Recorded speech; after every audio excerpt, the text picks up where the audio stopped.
সপ্তম দৰমহা আয়োগ মতে দৰমহা দিয়াৰ ব্যৱস্থা কৰক। Same work same pay,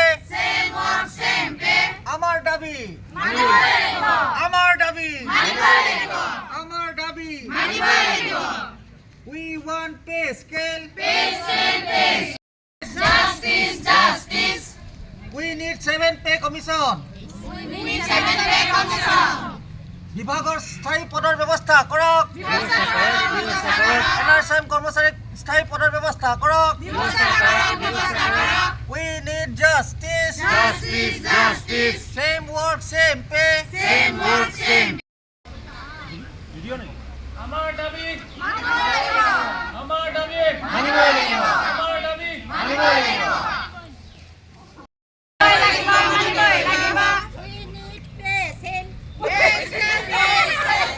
Same work, same pay. Same work, same pay. We want justice. Amar dabi maniboi lagibo. We want pay scale. We want justice. Same work, same pay. আমাৰ দাবী মানিবই লাগিব। NRSM কৰ্মচাৰীসকলক Amar dabi, amar damaha monai lagibo. প্ৰদান কৰক। We want justice.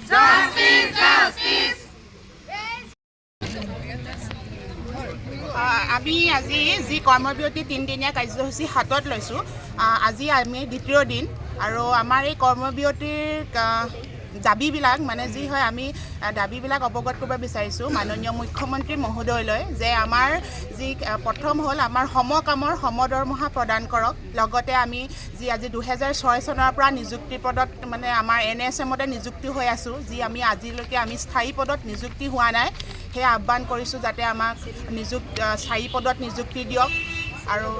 আৰু লগতে আৰু কি দাবী আছে? সপ্তম দৰমহা আয়োগত আৰু আমাক অন্তৰ্ভুক্ত কৰক, এয়াও এক আমাৰ দাবী। আৰু ইকুৱেল পে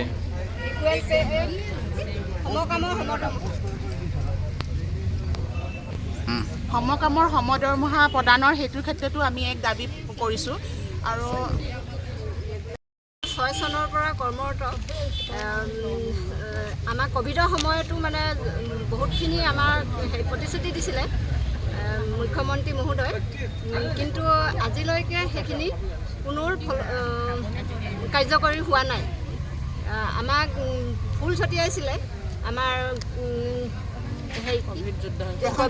প্ৰশংসা কৰিছিলে ক'ভিড যোদ্ধা হিচাপে, কিন্তু আমাৰ এতিয়া আমি পেটতহে গামোচা বান্ধিব লাগিব, সেনেকুৱা এটা পৰ্যায় হৈছে। আৰু আমি একেখন টেবুলতে দুগৰাকী চৰকাৰী ৰেগুলাৰ আৰু আমাৰ NRSMৰ দুগৰাকী আমি কৰ্মী থাকোঁ, কিন্তু এগৰাকীয়ে আমাৰ বহুত বেছি হেৰিটো বেছি পায়, আমি সাধাৰণ মাননি এটা পাওঁ, এই মাননিটোৱে আমাৰ ঘৰ নচলে। সেইটো কাৰণে আমাৰ সমকামৰ সমদৰমহাটো যাতে চৰকাৰে প্ৰদান কৰে, ইয়াকে আমাৰ দাবী, এইটোৱে আমাৰ দাবী মানে বনাই দিব লাগিব।